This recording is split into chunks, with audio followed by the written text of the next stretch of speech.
নমস্কার বন্ধুরা, আপনারা দেখছেন ভারত রিঅ্যাকশন। আপনাদের সঙ্গে রয়েছি আমি অমিত। বন্ধুরা, রিসেন্টলি বাংলাদেশের মিডিয়া একটা প্রচার করছে, ভিডিও একটা প্রচার করছে, একটা নিউজ প্রচার করছে। সেটা কি জানেন তো? সেটা হচ্ছে ভারতের কাছে বাংলাদেশের সরকার, বাংলাদেশের বর্তমান যে ইন্টারিম গভর্নমেন্ট রয়েছে, অন্তর্বর্তীকালীন সরকার, সেই সরকার ভারতের কাছে বারবার চাল চাওয়ার পরেও ভারত চাল দিচ্ছে না। আসলে নিউজটা কতটা সত্য কতটা মিথ্যা সেটা এখনো যাচাই করে বলতে পারছি না, তবে রিসেন্টলি দেখুন হতে পারে এরকম সিচুয়েশন। কারণ বাংলাদেশের মধ্যে যে ভারত বিরোধিতা একটা মেন্টালিটি ওরা প্রথম থেকেই পুষে রেখেছে, তাতে এই রকম করাটা এমন বড় কিছু না। কারণ আপনারা অনেকেই জানেন যে স্থলবন্দর দিয়ে বাংলাদেশ থেকে ভারতে বেশ কিছু খাদ্যদ্রব্যের উপর কিন্তু বা নিষেধাজ্ঞা জারি করা হয়েছে। বাংলাদেশ যেমন আমাদের ছুতো আমদানি তারা তাদের স্থলবন্দর দিয়ে করতে চায় না বা করে না, তো সেই রকম ভারতও সেই একটা ব্যবস্থা নিয়েছে। তাতে বাংলাদেশের বেশ কয়েকটা, মোটামুটি প্রায় 200-র ওপরে বা কোম্পানি এমন আছে যেগুলো কিন্তু ধ্বংসর পথে চলছে। কারণ খাদ্যদ্রব্য একমাত্র বাংলাদেশ থেকে ভারতেই আসবে, না হলে হয় বাংলাদেশেই সাপ্লাই করতে হবে। তাছাড়া তারা ভারতের বাইরে অন্য কোথায় দিবে সেই খাদ্যদ্রব্যগুলো? আর যদি দিতে হয় তাহলে তাদেরকে কিন্তু ওই ভারতকে ব্যবহার করে যেতে হবে। আর ভারত কিন্তু সেই রাস্তাটা আগেই বন্ধ করে রেখেছে। ভারতকে ব্যবহার করে, ট্রান্সশিপমেন্ট ব্যবহার করে ভারতের অন্য কোনো দেশে তারা খাদ্য পৌঁছাতে পারবে না, খাদ্য বা অন্যান্য প্রোডাক্ট পৌঁছাতে পারবে না। এটা তারা আগে বন্ধ করে দিয়েছে আমাদের ভারত সরকার। রিসেন্টলি দেখুন একটা প্রতিবেদন আপনাদেরকে দেখাবো। সেই প্রতিবেদনের কি বলছে যে, নতুন ধারা থেকে একটা প্রতিবেদন লেখা আছে, ভারত থেকে চাল আমদানির উদ্যোগ নিচ্ছে বাংলাদেশ। এটা ছাড়াও আমি আরো কিছু আমার কাছে ভিডিও, ইউটিউব ভিডিও আমি যেটা দেখেছি, সেখানে কি বলছে দেখুন, ইউনূস শতবার অনুরোধেও চাল দিচ্ছে না ভারত। আমরা যতদূর জানি যে বাংলাদেশের একমাত্র চাল আমদানির জন্য তাদের কাছে সবচাইতে বড় যে পার্টনার সেটা হচ্ছে ভারতবর্ষ। আসলেও তাই। যারা বাংলাদেশের শিক্ষিত সমাজ রয়েছে তারা সকলেই জানে যে সকালবেলায় উঠে তারা ভারতের প্রোডাক্ট ব্যবহার করে, তারপর হাত মুখ ধুয়ে গিয়ে আবার সে ভারতের নামে দুর্নাম করে, ভারত বয়কট ডাক দেয়। আবার যখন পেটে টান লাগে তখন এসে সেই ভারতের খাবারটাই খাচ্ছে। কিন্তু এর যদি প্রমাণ চেয়ে থাকেন তাহলে আমি আপনাদেরকে একটা প্রমাণ দেখিয়ে দিই। দেখুন, আপনাদের এই বাংলাদেশের একটা নিউজ চ্যানেল, তার নাম হচ্ছে কি সময়। এই সময় টিভি আপনারা সকলেই জানেন। তা সময়ের ডিজিটাল নিউজ একটা পড়ে শোনাচ্ছি। নিউজটা পাবলিশড হয়েছে কবে? পাবলিশড হয়েছে 3:32 12 এপ্রিল 2025। 12 এপ্রিল 2025 পাবলিশড হয়েছে। আজকে আমি যে টাইমে ভিডিও করছি সেই টাইমটা হচ্ছে জুন মাস, জুন মাসের 21 তারিখ। তাহলে জুন মাসের 21 তারিখ, এপ্রিল মে জুন, মানে মাঝে একটা মাস, দুটো মাস আপনি ধরে নিতে পারেন। দুটো মাসের ব্যবধানে তারা বলছে যে ভারত দিচ্ছে না। তাহলে তাদেরকে একটা দেখিয়ে দিই। দেখুন, ভারত থেকে এলো আরো 36,000 টন চাল। নিউজটা আমি শেয়ার করবো আপনাদেরকে, লিঙ্কটাও দিয়ে দেবো। আপনারা চাইলে সেখান থেকে পড়ে আসতে পারেন বা দেখে আসতে পারেন যে আমি যদি মিথ্যে বলে থাকি বা ভুল বলে থাকি।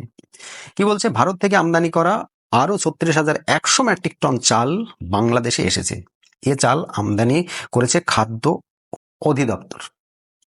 তাহলে খাদ্য অধিদপ্তর থেকে 36,100 মেট্রিক টন চাল আমদানি করা হয়েছে। আসলেও কি এই চালটাই আমদানি করা হয়েছে নাকি এর চাইতে আরো বেশি কিছু ছিল? দেখুন কি বলছে। বলছে যে, উল্লেখ্য যে উন্মুক্ত দরপ্রাপ্ত চুক্তির আওতায় ভারত থেকে মোট 5 লক্ষ মেট্রিক টন চাল আমদানির সিদ্ধান্ত হয়েছে।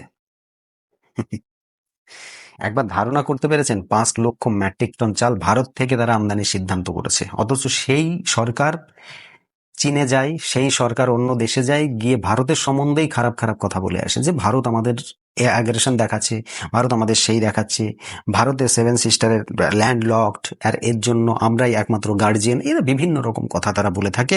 আমি তো এই বড় বড় যে সমস্ত রাঘব বোয়াল রয়েছে তাদের মুখের কথা বললাম, আর চুনোপুটি যারা রয়েছে তাদের কথা তো আমরা ছেড়েই দিচ্ছি। ওগুলো ছেড়ে না দিলে পারে তো অ্যাকচুয়ালি ভারতের সঙ্গে বাংলাদেশের সম্পর্ক রাখা উচিতই না।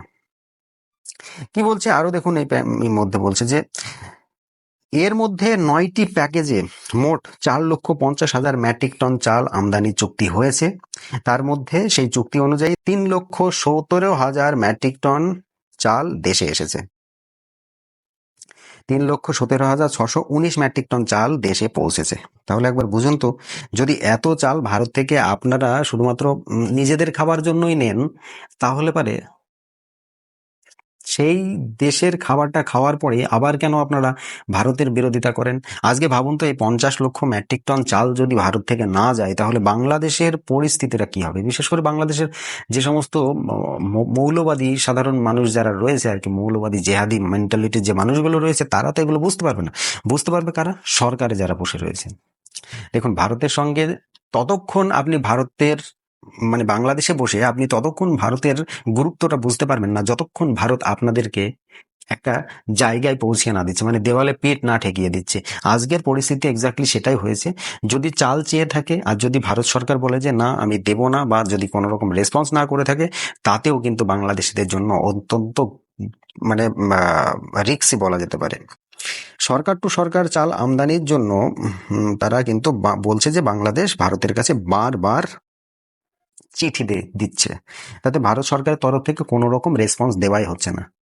আমরা তো এটাই চেয়েছিলাম যে ভারত সরকারের তরফ থেকে কোনো রকম রেসপন্স যেন তারা না দেয়। আজকে একটা প্রতিবেদন আপনাদেরকে দেখাচ্ছি ওখানকার বাংলাদেশেরই। আমি প্রতিবেদনটা একটু ফাস্ট ফরওয়ার্ড করে দেখাবো। আপনারা যদি দেখতে চান সম্পূর্ণ ভিডিওটা, আমি লিঙ্ক দিয়ে দেবো ডেসক্রিপশন বক্সে, আপনারা সেখান থেকে দেখে আসতে পারবেন। তো চলুন আগে প্রতিবেদনটা দেখে আসি কি বলছে বাংলাদেশের জনগণ, সেটা আগে দেখে আসি, তারপর আলোচনা করবো, আবার আপনাদের সামনে আসছি। চলুন।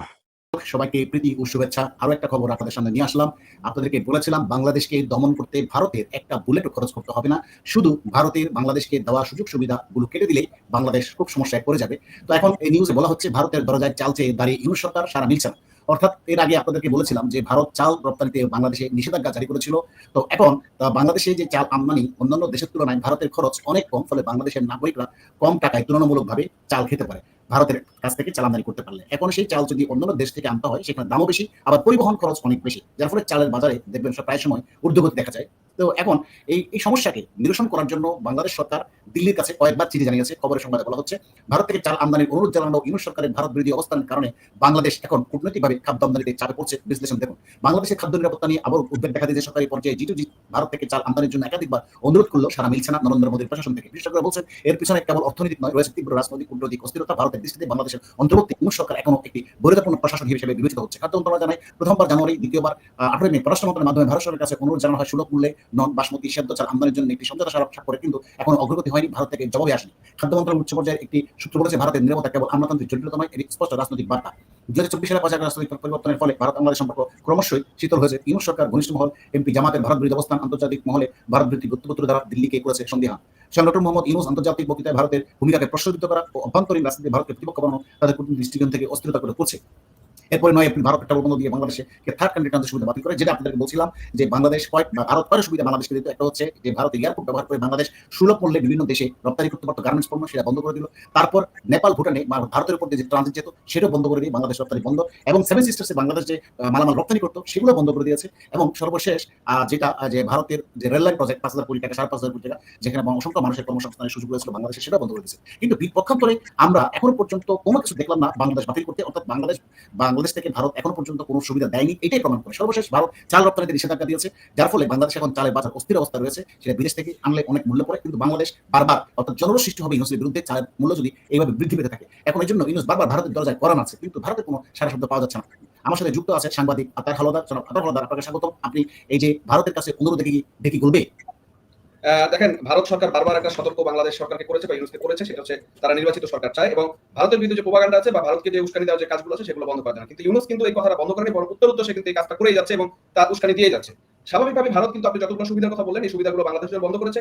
এতদিন আমরা জানতাম যে বাংলাদেশ ভারতকে অনেক সুযোগ সুবিধা দিচ্ছে, বাংলাদেশ নিজেকে বিক্রি করে দিচ্ছে, শেখ হাসিনা দেশকে শেষ করে দিচ্ছে। কিন্তু আলটিমেটলি আমরা এখন দেখছি কি ভারত আমাদেরকে যে সুযোগ সুবিধা দিয়েছে সেগুলো এখন বন্ধ করার পর আমাদের ভিতরে হাহাকার শুরু হয়েছে। আসলে ভারত আমাদের এত বড় একটা প্রতিবেশী, সেখানে যে ফ্যাসিলিটিস আছে সেগুলোকে যদি আমরা অ্যাডাপ্ট করতে পারি, সেটা নিতে পারি, সেই সুবিধাটা কিন্তু দূর দেশ থেকে একটা আনার চেয়ে অনেক বেশি সহজ হবে। এই সুবিধাটা, এই বিষয়টা আমরা বুঝি না। এই বিষয়টা আমাদের এই জঙ্গি সরকার বা জঙ্গি এই যে তথাকথিত মুমিন কিছু উগ্রবাদী মুসলমান আছে বা হুজুর আছে, তারা জিনিসটাকে ধর্মীয় ব্যাপার থেকে বিভাজন করার চেষ্টা করে এবং সেই থেকে কিন্তু বাংলাদেশের উপরে একটা খড়গ নেমে এসেছে। আপনি সঠিকই বলেছেন যে বাংলাদেশকে দরিদ্র বানাতে, ফকির বানাতে ভারতের একটা বুলেটে খরচ করতে হবে না, নরমালি সম্ভব, এটা কোনো বিষয় না। সুতরাং এই বদলাটা যতদিন পর্যন্ত না হবে ততদিন পর্যন্ত ভারত আমার কাছে মনে হয় কোনো সাপোর্ট দিবে বলে আমার মনে হচ্ছে না। তো বন্ধুরা, দেখলেন তো, এই হচ্ছে বাংলাদেশিদের আসল পরিচয়। যে পাতে খাবে সেই পাতটাই ফুটো করবে। সিম্পল জিনিস ভাই, তুমি যে দেশের সমস্ত কিছু ব্যবহার করছো, অ্যাটলিস্ট তার সুনাম না করতে পারো, তার দুর্নামটা তো তার সামনের করো না। তুমি অন্য জায়গায় গিয়ে করতে পারো, সেটা আলাদা ব্যাপার। সেটা হচ্ছে মানুষের ধর্ম, বিশেষ করে বাংলাদেশি এবং যে মির্জাফর টাইপের যে সমস্ত মানুষ রয়েছে তাদের ধর্ম হচ্ছে যার খাবে তার ফুটো করা। কিন্তু সেটা না করে যদি একটু অন্তত কৃতজ্ঞতা দেখাতে পারো তোমরা এই জিনিসগুলো নিয়ে, তাহলে হয়তো আমরা তোমাদের সঙ্গে এই মেন্টালিটি বা এই ব্যবহারটা করতে বাধ্য হই না। আজকের এই প্রতিবেদনটা আপনারা দেখলেন, আপনাদের যদি ভালো লেগে থাকে অবশ্যই আমার চ্যানেলটিকে সাবস্ক্রাইব করে দেবেন, পাশে থাকা বেল আইকনটিও বাজিয়ে দেবেন, ভিডিওটা শেয়ার করবেন আপনার বন্ধু মহলে আর সকলের কাছে, যে বাংলাদেশ কিভাবে ভারতের কাছে হাত জোর করে বসে রয়েছে চালের সাপ্লাইয়ের জন্য। আপনারা সকলেই জানেন যে রিসেন্টলি ভারত থেকে আমেরিকায় একটা চালের শিপমেন্ট যাচ্ছিল, সেই শিপমেন্টটা কিন্তু ঘুরিয়ে দিয়েছে ভারত। ঘুরিয়ে কোথায়? আফ্রিকায় নিয়ে চলে যাচ্ছে। আমেরিকার কিছুদিন আগে আমাদের কিছু আমের শিপমেন্ট গিয়েছিল, সেই আমগুলো কিন্তু ঘুরিয়ে দিয়েছে তার কোয়ালিটি খারাপ বলে। তো এর প্রতিশোধ তো নিতেই হবে, তাই ভারতে কিন্তু তার চালের শিপমেন্ট ঘুরিয়ে দিল কোথায়? আফ্রিকার দিকে। আমেরিকায় আর চালের শিপমেন্ট যাচ্ছে না। এখন এই বাংলাদেশের পরিস্থিতিও এক্স্যাক্টলি সেই রকম হবে। বাংলাদেশ বারবার আমাদের পা ধরতে আসবে, আর আমরা তাদের ওই মিষ্টি মিষ্টি কথা শুনে আমরা কিন্তু দিয়ে দেবো। এক্স্যাক্টলি নেওয়ার পরেই তারপরে আবার শুরু হয়ে যাবে আমাদের ভারত সরকারের উপর বিভিন্ন রকম কথাবার্তা।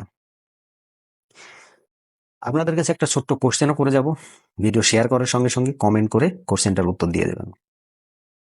বাংলাদেশ সবচাইতে বেশি কোন দেশের কাছ থেকে চাল আমদানি করে থাকে? অবশ্যই সেটা কমেন্ট বক্সে লিখে যাবেন। আমার এই ভিডিও যদি আপনাদের ভালো লেগে থাকে অবশ্যই আপনার বন্ধু মহলে শেয়ার করে দেবেন। আজকের মতো এই ভিডিও এখানে সমাপ্ত করছি। সকলে ভালো থাকবেন, সুস্থ থাকবেন। ধন্যবাদ।